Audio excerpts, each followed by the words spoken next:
Terima kasih Anda masih bersama kami. Bagi Anda yang baru saja bergabung, kami hadirkan kembali 3 berita utama hari ini. Air pasang laut kembali naik, ribuan rumah di 3 kecamatan di Kota Medan terendam banjir.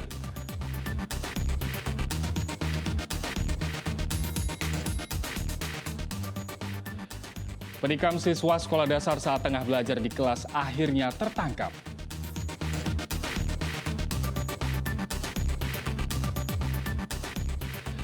Dua tahun ditiadakan akibat pandemi COVID-19, perayaan Hungry Ghost Festival kembali dirayakan secara meriah di Kota Medan.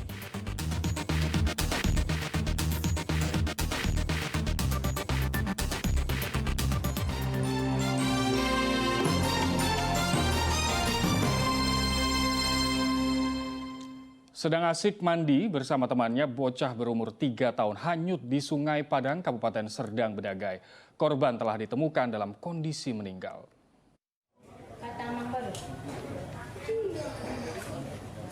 Ibu bocah berusia 3 tahun ini tak kuasa menahan kesedihan. Putra pertamanya hanyut terbawa arus Sungai Padang di Kabupaten Serdang Bedagai. Kejadian berawal saat korban dan kedua temannya asik mandi di Sungai Padang. Naas, saat mandi korban terbawa arus sungai dan hanyut. Kedua temannya kemudian memberitahu warga. Anak-anak ini bertiga untuk mandi-mandi. Jadi tanpa sepengetahuan orang tuanya, ternyata setelah tenggelam ini satu orang, anak temannya itu datang melapor. Jadi dicari tinggal pakaiannya. Sampai sekarang pencarian dilakukan, sampai sekarang belum dapat ditemukan. Orang tua korban yang mengetahui anaknya ditemukan dalam kondisi meninggal menangis histeris.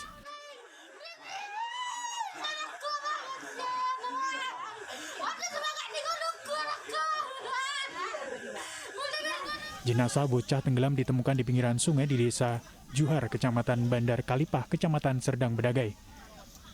Korban pertama kali ditemukan oleh warga yang sedang duduk di warung pinggir sungai. Warga pun langsung melaporkan ke Polsek Bandar Kalipah dan Tim SAR Kota Tebing Tinggi. Petugas pun bergegas mengevakuasi korban dan minggu pagi jenazah disemayamkan di rumah duka. Itu mayat itu mengambung lewat gitu. Kau tengok memang betul-betul mayat, baru teriak mayat. Masyarakat pun ikut berbondong-bondong, baru satu masyarakat itu lapor sama Kades. Posisi dengan seperti apa, Pak? Mengapung, tangan di atas, kaki di atas, beserta ada ranting bambu sama batang pisang yang busuk. Itulah kawannya. Sesuai dengan informasi yang kita terima, kami tadi mendapat telepon Kepala Desa Gelam bahwa telah ditemukan mayat di titik Gelam Serima. Adapun dari penjelasan warga penduduk Desa Gelam, laporan dari Kepala Desa bahwa mayat tersebut duduk di warung melihat ada terapung mayat. Begitu melihat, dia bercerita sama kawan-kawan yang ada di warung dan langsung orang itu ke sungai. Jenazah korban akan dikebumikan di permakaman umum dekat rumah korban. Muhammad Hamdani melaporkan dari Kabupaten Serdang Bedagai.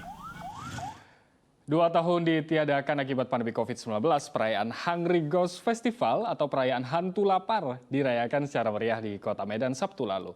Tradisi unik yang merupakan bentuk penghormatan terhadap para leluhur ini digelar di Wihara Gunung Timur, Jalan Hang Tuah, Medan, Polonia. Hungry Ghost Festival atau perayaan hantu lapar merupakan tradisi dengan serangkaian ritual persembahyangan menyambut datangnya arwah leluhur. Salah satu ritual menarik dalam perayaan ini menabur uang yang diwujudkan dalam kertas berstempel emas dan perak. Tidak hanya itu, beragam makanan juga disiapkan sebagai hadiah kepada para arwah yang diyakini mendatangi bumi pada hari ke-15 di bulan ke-7 dalam penanggalan Tionghoa. Menurut kepercayaan Tionghoa, pada bulan ke-7 seluruh arwah keluar dari neraka dan membutuhkan sandang dan pangan. Sebagian juga mengartikan bulan ke-7 kalender Tionghoa adalah masa roh dan hantu dikeluarkan dari neraka. Karenanya simbol hantu penguasa neraka juga dihadirkan dalam ritual ini. Makna terpenting dalam ritual ini adalah menyambut kedatangan arwah para leluhur dengan memberikan harta benda tanpa pengecualian, dengan memberikan harta yang disimbolkan dalam berbagai macam replika sebagai bekal di alam baka. Pemberian harta benda pada seluruh arwah alam gaib diyakini membantu kelancaran usaha maupun kesehatan jasmani. Sebab hantu yang berkeliaran tidak akan mengganggu jika makhluk bumi mengatasi kesulitan penghuni alam baka. Seperti manusia aja lah mana. Jadi makanya dari itu daripada itu umat kita macam hidup ya kita untuk satu untuk mereka para arwah ya bisa menempatkan kebebasan ya untuk mendapatkan apa yang mereka harap. Jadi ya kedua ya supaya kita mengharapkan para arwah tidak mencari kecelakaan pada pak kita yang masih hidup ya. Tahap akhir dari semua pemberian harta benda replika ini adalah pembakaran. Sebab dalam keyakinan Tao Buddha, uang, rumah mewah hingga sajian makanan yang diberikan hanya dapat digunakan atau dijadikan bekal oleh hantu dan roh leluhur jika telah melalui proses pembakaran api. Tuti Alawiyah Lubis melaporkan dari Kota Medan. Ikan terubuk merupakan salah satu ikan kebanggaan Kabupaten Labuhan Batu. Namun, ikan yang identik dengan banyaknya duri kini diambang kepunahan hingga pemerintah menerapkan peraturan perlindungan terbatas.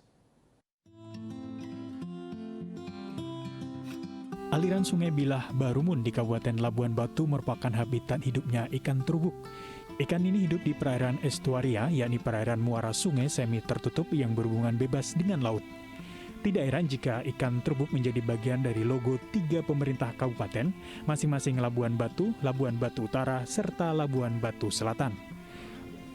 Para nelayan yang tinggal di sekitar aliran Sungai Bilah Barumun menggantungkan hidup pada tangkapan ikan, termasuk terubuk. Meski terdapat peraturan perlindungan terbatas, dampak ancaman kepunahan. Ikan terubuk di pasaran dapat mencapai harga antara Rp200 hingga Rp350.000 per kilogramnya. Selain hanya hidup di perairan estuaria, terubuk dikenal dengan sifatnya yang unik, yakni ikan ini bersifat hermaprodit protandri. Ketika usianya di bawah 1 tahun, terubuk berkelamin jantan, namun pada tahun berikutnya berubah menjadi betina. Ikan pemakan plankton ini dikenal sulit dikembangbiakan. Ikan terubuk diyakini lebih sering muncul pada musim panen padi. Ikan ini tidak bisa ditangkap dengan memancing, melainkan menggunakan jaring. Peralihan lahan persawahan padi, pencemaran, serta degradasi kualitas air sungai ditenggarai sebagai penyebab utama ancaman kepunahan ikan terubuk. Menjaring apa nih? Jaring terubuk ini, Bang.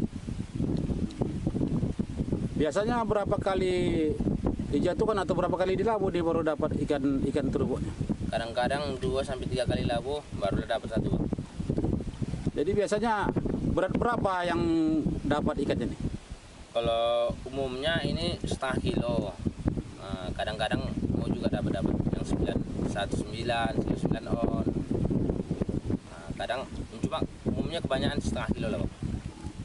Jadi ini melabuhnya di daerah mana ini? Lokasinya Rumbia Tobel, Bang. Aliran Sungai Bilah. Selain menjadi buah tangan, ikan terubuk biasanya dijadikan hidangan bagi para tamu kehormatan di wilayah pesisir dengan diolah menjadi anyang, sombam, atau gulai asam. Tuti Alawiyah Lubis melaporkan dari Kabupaten Labuhan Batu.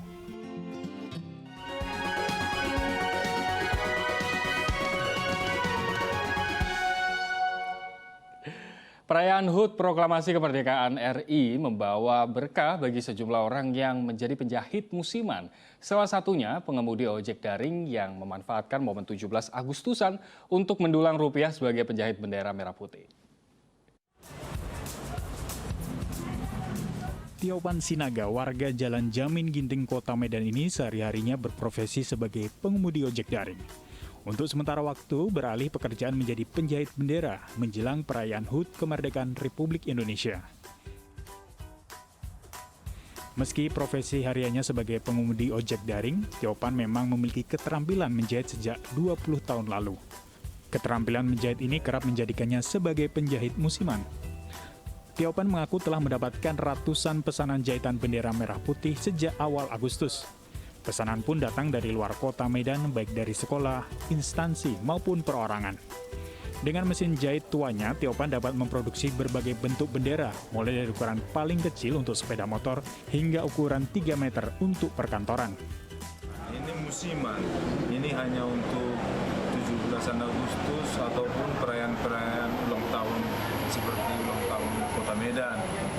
Nah, kita siap juga bikin umbul-umbul, bendera. Ini semuanya dijahit sendiri Pak ya langsung? Dijahit sendiri. Berdua sama orang rumah. Kalau ini istilahnya 2 batang lah dia satu pasang. Biasanya panjangnya gimana lo bilang ya? Kira udah banyak juga, bisa lah habis sampai 2-3 batang setiap perayaan 17 Agustus. Itu jadi berapa? 3 pasang. Berapa ini Pak jadi berapa bendera? Kalau benderanya udah ratusan lebih lah itu. Ratusan. Harga bendera dibanderol mulai dari Rp5.000 hingga Rp50.000 tergantung bentuk dan ukuran. Tiopan bersyukur momen hari kemerdekaan ini menjadi ladang rezeki sebagai tambahan pendapatan dari penghasilannya sebagai pengemudi ojek daring. Tuti Alawiyah Lubis melaporkan dari Kota Medan.